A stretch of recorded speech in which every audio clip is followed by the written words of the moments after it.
Autonomous state পৰা তলৰ এইটো দাবীটো মানি ল'ব নোৱাৰে যে MOU হওক MOS হওক যিমানখিনি আগত সাইন কৰিছে এতিয়া অহা দিনত সাইন কৰিব নালাগে হ'ব দে পোনপ্ৰথমত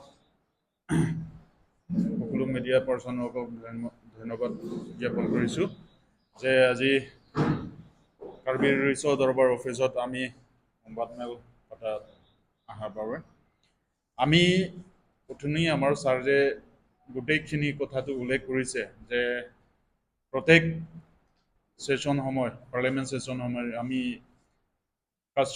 কনচাছ কাদাসকম এতিয়া KSA কাৰ্চাৰ ৰিছ দৰবাৰ কাৰ্বি দৰবাৰ কুইয়া সকলো মিলি মানে অটোনমাস ষ্টেট বিষয়ে সদায় আমি দিল্লীত ধাৰণা দিবলৈ যাওঁ এইটো অহা 29 আমি এতিয়াও গৈ আছো আজি একটা গ্ৰুপ যাব অহা 28 একটা গ্ৰুপ যাব এইটো কাৰণে যেতিয়ালৈকে অটোনমাস ষ্টেট ইমপ্লিমেণ্ট নোহোৱাতক কাৰ্বি ৰাইজে যিখিনি বিচাৰিছে আগত যিখিনি ভুল কৰিলে আমাৰ লিডাৰসকলে কোনোবাই MOS সাইন কৰিলে কোনোবাই MOU সাইন কৰিলে সেইবিলাক ভুলত আমি এতিয়া ভুক্তভোগী নিচিনা হৈ আছে সেইটো কাৰণে অহা দিনত যিকোনো সংগঠন বা সোশ্যাল অৰ্গেনাইজেশ্যন হওক আমাৰ ছাৰে ৰিকুৱেষ্ট কৰিছে যে অটোনমাস ষ্টেট পৰা তলৰ এইটো দাবীটো মানি ল'ব নোৱাৰে যে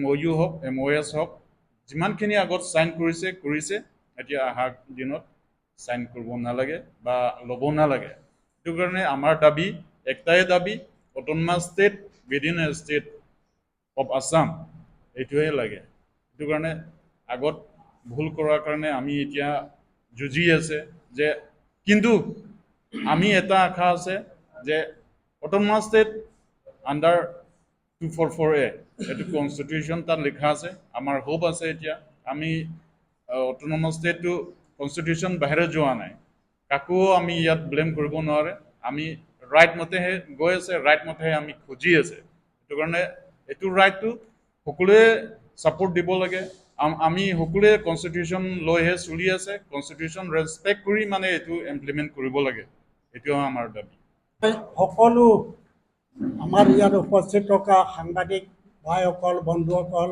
ভণ্টি সকলোকে আমাৰ ফালৰ পৰা আপোনালোকক আন্তৰিক গাৰ্ডন নমস্কাৰ যাচিছোঁ আপোনালোকে ইয়াত অহাৰ কাৰণে আজি এই সংবাদমেলত আমাৰ এই প্ৰেছ কনফাৰেন্স এইটোৱেই জনাব বিচাৰিছোঁ আমি আমাৰ এটা সিদ্ধান্ত আছে যে পাৰ্লিয়ামেণ্টত বছৰত 3বাৰ সেশন হয় প্ৰথমতে budget session March second summer session July third winter session থাকে যেতিয়ালৈকে অটোনমাস ষ্টেট নাপায় তেতিয়ালৈকে আমি প্ৰত্যেক সেশনত ধাৰণা কৰিবলৈ যাম সেইমতে সেই ডিচিশ্যনতে আমি গৈ আছোঁ আৰু এইবাৰ এতিয়া এই জুলাই মাহত আমি গৈ আছোঁ আজি ৰাতিয়ে আৰু তাত ধাৰণা হ'ব 29 জুলাই দিল্লীত জন্তৰ মন্তৰত গতিকে আমাৰ এটা বিশেষ একো নাই আমি বহুত বছৰৰ পৰা আমি খুজি আছোঁ এতিয়া 40 বছৰ ভৰি দিছে আমি শান্তিপূৰ্ণভাৱে আৰু গণতান্ত্ৰিকভাৱে আমি আন্দোলন কৰি আছোঁ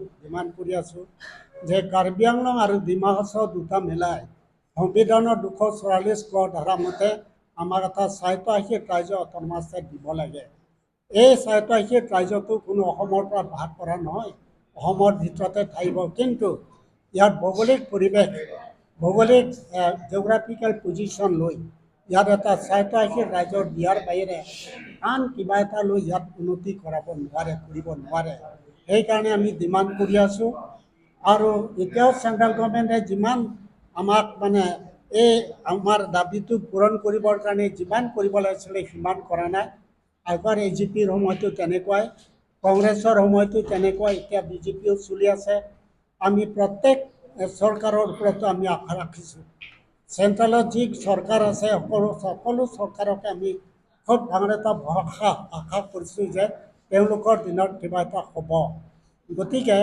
আমি সেইমতে দাবী কৰি আছোঁ গণতান্ত্ৰিক আৰু শান্তিপূৰ্ণভাৱে আৰু আমি আশা কৰোঁ যে কোনোবা এটা গভৰ্ণমেণ্টে নিশ্চয় আমাৰ এই দাবীটো পূৰণ কৰিব কাৰণ আমাৰ এটা সাংবিধানিক দাবী আৰু ইয়াত কোনো এটা জাতি বা জনজাতিক কাৰ্বি আংলঙৰ পৰা খেদিবৰ কাৰণে বা অকল কাৰ্বি মানুহে থাকিবৰ কাৰণে সেইটো আমি কৰা নাই। ইয়াত আমি সংবিধানৰ যিটো ধাৰা আছে সেই ধাৰা মতে আমি দাবী কৰিছোঁ। গতিকে আমি সদায় ভাবোঁ যে আমি কাৰ্বি আৰু অনা কাৰ্বিৰ মাজত আমি হাই কাজিয়া কৰা ইত্যাদিবিলাক কৰিব নালাগে। কাৰ্বিৰ মাজতো হ'ব নালাগে। আমি এটা সংবিধান দাবীত এই সংবিধান দাবীটো আমি পাম। সেইকাৰণে লৈ আমি এতিয়া ওলাইছোঁ আৰু প্ৰত্যেক ছেশ্যনত আমি ওলাবলৈ চেষ্টা আগতেও কৰিছোঁ আৰু ভৱিষ্যতো কৰিম বুলি ভাবিছোঁ। গতিকে আপোনালোকক নিমন্ত্ৰণ কৰা আকৌ আপোনালোক অহাৰ কাৰণে বহুত ধন্যবাদ। গতিকে আপোনালোকৰ ফালৰ পৰা কিবা সুধিবলগীয়া আছে যদি সুধিব পাৰে, সেইমতে আমাৰ ফালৰ পৰা যিমান আপোনালোকক ক'ব পাৰোঁ সিমান কৰিবলৈ চেষ্টা এতিয়ালৈকে 100 more than 100 100তকৈ বেছি যাব।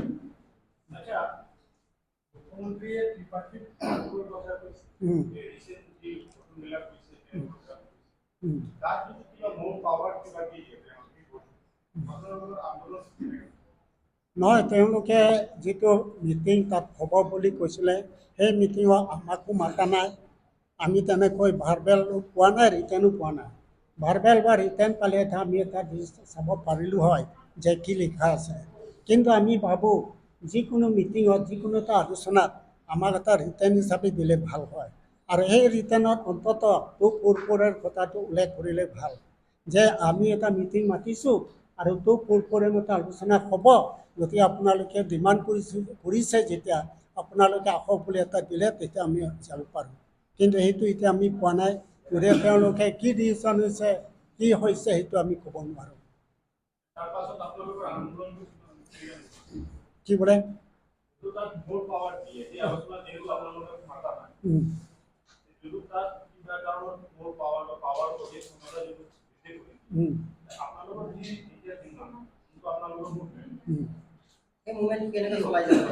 সেই মুভমেণ্টটো যেতিয়ালৈকে পূৰ্বৰে ইমপ্লিমেণ্ট নহয় তেতিয়ালৈকে আমাৰ কণ্টিনিউ যাব। কোনোবা মোৰ পাৱাৰ লৈছে তাতে আমাৰ ষ্টপেজ নহয়। কোনোবা মোৰ অট'নমাছ ক্ষেত্ৰত কম পাৱাৰ লোৱা হৈ গ'ল। গতিকে আমি দাবী নকৰোঁ বা আন্দোলন নকৰোঁ সেইটোৰ কথা হ'ব নোৱাৰে। কাৰণ ফাৰ্ষ্ট এপ্ৰিল 1986 তাতো ASCসকলে MOU চুই কৰিলে, মেমৰেণ্ডাম অফ আণ্ডাৰষ্টেণ্ডিং। আৰু 2011তো চুক্তি হৈছিলে MOS আৰু 2021 ইয়াতো চুই হৈ গ'ল। কিন্তু সেইটোলৈ আমি সন্তুষ্ট নহয়। কাৰণ তেওঁলোকে এটা পাৰ্টিকুলাৰ MOU চুই কৰিছে এটা ASCC political party regional party হৈ, ৰাইজৰটো হোৱা নাই।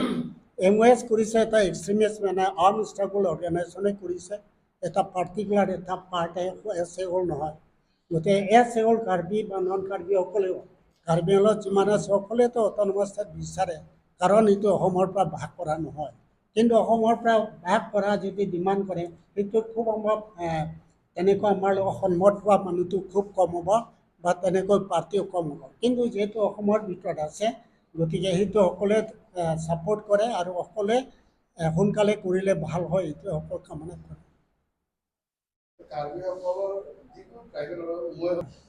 আমাৰ ফালতো আস্থা আছে, সদায় আস্থা থাকে।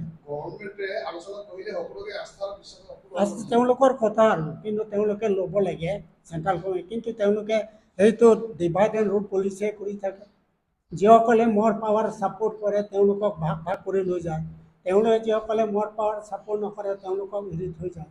গতিকে এইটো চেণ্ট্ৰেলৰ কথা। কিন্তু আমিতো ৰেডি, কিন্তু পূৰ্বৰে আলোচনাতহে আমি বহিম।